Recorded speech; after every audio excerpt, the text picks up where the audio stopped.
یوں تو کبوتروں کا شوق جب سے دنیا قائم ہے چلتا چلا آ رہا ہے، اور اس شوق سے کوئی اچھوتا نہ رہا، پھر چاہے وہ ہندوستان کے بادشاہ رہے ہوں یا راجا، یا پھر ہو نواب، امیر ہو یا غریب۔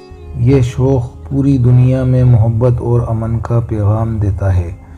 اس کی ایک بڑی وجہ یہ بھی ہے کہ اس میں کسی انسان کی ذات پات اور برادری نہیں پوچھی جاتی، چاہے وہ کسی بھی مذہب کو ماننے والا کیوں نہ ہو۔ اگر کسی کے گھر میں کوئی پریشانی آ پڑے اور پریشان حال ہو تو آپ نے یہ ضرور سنا ہوگا اپنے بڑے بزرگوں سے کہ روز کبوتروں کو دانہ ڈالو سو تمہاری ساری پریشانیاں دور ہو جائیں گی۔ چنانچہ لوگ ہمیں اکثر مسجدوں، مندروں، درگاہوں اور سڑک کے کنارے ڈیوائیڈر پر یا اپنی چھت پر کبوتروں کو دانہ ڈالتے نظر آتے ہیں، وہ چاہے پالتو کبوتر ہوں یا پھر ہوں جنگلی۔ مگر باوجود اس کے زیادہ تر لوگ کبوتر پالنا اچھا نہیں سمجھتے، مگر ان کا ماننا بالکل غلط ہے۔ دنیا کے امیر ترین لوگ آج کبوتروں کا شوق کر رہے ہیں۔ ہسٹری اور مذہبی کتابوں میں کبوتروں کا ذکر ہوتا آیا ہے۔ حضرت نوح علیہ السلام اور کئی صحاباؤں کے نزدیک کبوتروں کے الگ الگ قصے معلوم ہوتے ہیں، جس سے یہ ثابت ہوتا ہے کہ گھر میں کبوتروں کا ہونا بختور ہے، یعنی کہ شبھ مانا جاتا ہے۔ پھر بھی کچھ لوگ کبوتر پالنے سے کیوں پرہیز کرتے ہیں؟ میں نے اس کے پیچھے کی وجہ کیا ہے جاننے کی کوشش کی کہ لوگ کبوتروں کو تو بہت پسند کرتے ہیں مگر دوسرے کے گھر۔ اس کے پیچھے مجھے کوئی خاص وجہ تو نظر نہیں آئی، مگر ہاں کچھ لوگوں کے کبوتر پالنے کے طور طریقے اور کچھ کبوتر پالنے والے اپنا جو حال بنائے رکھتے ہیں اور اپنے سارے کام کاج چھوڑ دیتے ہیں، حال سے بحال ہو کر دن بھر ادھر سے ادھر مارے کھدیڑے پھرتے ہیں۔ کبوتروں کے علاوہ ان کے پاس دوسری کوئی بات نہیں ہوتی۔ ان کو دیکھ کر ایسا لگتا ہے کہ انہوں نے کبوتروں کو نہیں بلکہ کبوتروں نے انہیں پال رکھا ہو۔ چہرے کی ہوائیاں اڑی ہوئی اور شام کو چائے کی تھڑی پر بیٹھے لمبی لمبی ڈینگیں ہانکتے ہیں، چاہے پھر انہیں کبوتر پروری کا ایک حرف بھی نہ آتا ہو۔ مگر جب لوگ ان سب چیزوں کا سبب جاننے کی کوشش کرتے ہیں تو انہیں پتہ یہ چلتا ہے کہ یہ صاحب کبوتروں کے بے حد شوقین ہیں، اور اسی جنون کے چلتے ان کا یہ حال ہوا ہے، اور وہ یہ سمجھ بیٹھتے ہیں کہ ان سب باتوں کی وجہ صرف اور صرف کبوتر ہیں، جبکہ ایسا کچھ نہیں ہے۔ مثال کے طور پر اب آپ کلن کو ہی لے لیں۔ 10 برس ہوئے اس دنیا سے گزرے کلن کو۔ سنا ہے کبوتر پکڑتے وقت چھت سے گر کر موت ہو گئی تھی۔ بات 12 یا 13 سال پرانی ہے۔ میں رات کو حسب معمول پان کی دکان سے پان کھا کر لوٹ رہا تھا کہ پیچھے سے کسی نے مجھے آواز لگائی اور میں نے کہا، جی معافی چاہتا ہوں، میں آپ کو پہچانا نہیں۔ اس پر اس کے کچھ ساتھی بولے، کمال ہے آپ کلن کو نہیں جانتے؟ شہر کا ایسا کوئی بڑے سے بڑا کبوتر شوقین نہیں بچا ہوگا جس کا کبوتر کلن نے نہ پکڑا ہو۔ جنون ہے اسے کبوتروں کا۔ یہ سن کر کلن کا سینہ فخر سے اور بھی چوڑا ہو گیا۔ کلن کی حالت دیکھ کر وہ تو ظاہر ہو ہی رہا تھا، اور اس کے نام کے اثرات اس کے چہرے سے جھلک رہے تھے۔ کلن نے مجھ سے کہا، میاں آپ کا تو بڑا نام ہے کبوتر پروری میں، سنا ہے آپ کے پاس بہت اچھے کبوتر ہیں۔ اس پر میں نے کلن سے کہا، پتہ نہیں صاحب اچھے ہیں یا برے۔ کلن نے کہا، کبھی تشریف لائیں ہمارے غریب خانے میں اور شوق کریں ہمارے بھی کبوتروں کا۔ میں نے کہا، جی حضرت ضرور آؤں گا۔ یہ کہہ کر میں وہاں سے چلا گیا۔ اس کے بعد کلن کا اور میرا جب بھی سامنا ہوتا کلن یہی کہتا، آپ آئے نہیں میاں۔ اور پھر ایک دن صبح صبح کا وقت تھا اور میں نے سوچا کیوں نہ آج کلن کے یہاں ہو ہی آتا ہوں، اس سے پہلے کہ اس سے پھر میرا سامنا ہو اور مجھے شرمندگی محسوس ہو۔ صبح کا وقت تھا۔ کلن کے گھر کے نیچے کھڑا ہو کر میں نے خوب آواز لگائی۔ 3 منزلہ مکان تھا اور کوئی ڈور بیل لگی ہوئی تھی نہیں۔ مکان میں کئی کھڑکیاں تھیں مگر मजाल थी कि किसी ने झांक कर तो देखा हो।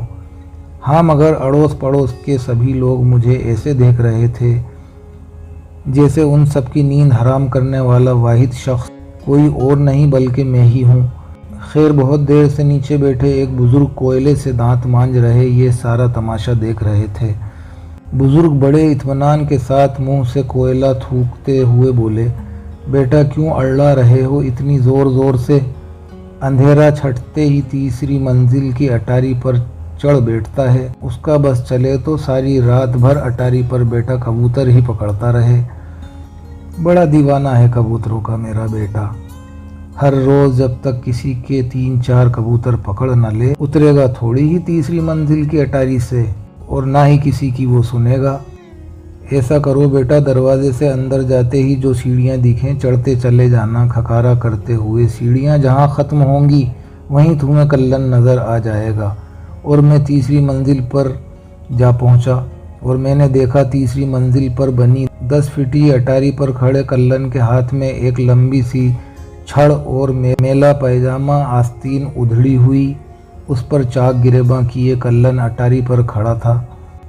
मैंने बाआवाज़ बुलंद सलाम किया। कल्लन ने सलाम का जवाब देते हुए कहा, वो जो सामने टूटी हुई बाल्टी रखी है उसे उल्टा रखकर उस पर बैठ जाओ। बस मैं अभी नीचे उतरता हूँ। 1 घंटे से परेशान कर रखा है इस कबूतर ने, जिस किसी का भी है, मगर है बड़ा ज़बरदस्त। और मैं छत पर बैठा बैठा ये सब तमाशा देखने लगा और मैं ये सोचने लगा कि मेरी तो मत ही मारी गई होगी जो मैं यहाँ आया हूँगा। मुझे आधा घंटा बैठे बैठे हो गया था। टूटी हुई बाल्टी की कोर मेरी रानों पर बेतहाशा चुभ रही थी और मैं खड़ा होकर बोला, कल्लन मियाँ मैं फिर कभी आऊँगा। अरे नहीं नहीं, पहली बार तो आए हो, कम अज़ कम चाय तो पीकर जाना। कल्लन ने उसी अटारी पर खड़े खड़े ज़ोर से आवाज़ लगाई, बेटी शन्नो, तेरी माँ से कहकर 1 कप चाय तो बनवा और उसके साथ पानी भी लाना। और आखिरकार वो कबूतर उस अटारी पर बंधे करीब 15 फीट ऊंचे यानी कि ज़मीन से 55 फीट ऊंचे बांस के बने अड्डे पर जैसे ही बैठा, मियाँ कल्लन ने एक 15 फीट लंबी छड़ उठाई। उस छड़ के अगले मुंह पर कुछ फंदे लगे थे और कल्लन ने छड़ को कबूतर के पंजे तक पहुंचाया और कबूतर के पंजे उसमें उलझ गए और कल्लन ने कबूतर पकड़ लिया और बड़बड़ाते हुए बोला, तू तो क्या तेरा बाप भी नहीं जा सकता कल्लन के हाथों से बचकर। लोग कहते हैं कि कल्लन के घर पर अगर किसी का कबूतर बैठ जाए तो कल्लन के हाथ से बचकर निकलना मुमकिन नहीं था। कल्लन उसे पकड़कर ही दम लेता था। बहरहाल मुझे बैठे बैठे पूरे 2 घंटे हो गए थे। कल्लन को इस शिद्दत का शौक़ था और वो कबूतर परवाज़ी में इतना मुलव्विस था कि वो दिन भर धूप में खड़ा रहता था और कल्लन का रंग धूप में जलकर गोरे से काला हुआ और काले से स्याह और स्याह से जलकर तांबड़ा यानी कि तांबे जैसा हो गया था। अटारी पर खड़े खड़े कल्लन ने फिर एक आवाज़ लगाई, अरे शन्नो, चाय का क्या हुआ? नीचे से आवाज़ आई, पापा दूध ख़त्म हो गया था, भाई को भेजा है दूध लेने, आता ही होगा। ये सुनकर मेरे कान खड़े हो गए और होश फाख्ता हो गए। सोचा कब दूध आएगा और कब चाय बनेगी और कब मैं यहाँ से रुखसत होऊंगा। ये मेरे परवरदिगार कौन से गुनाहों की सज़ा दे रहा है। मुझे बैठे बैठे 2.5 घंटे हो गए थे। ना ही कल्लन उस अटारी से नीचे आया और ना नीचे से चाय ही ऊपर आई, और इन दोनों के चक्कर में पीने को पानी भी नसीब न हुआ। वाह रे कल्लन, तूने तो तौबा ही करवा दी।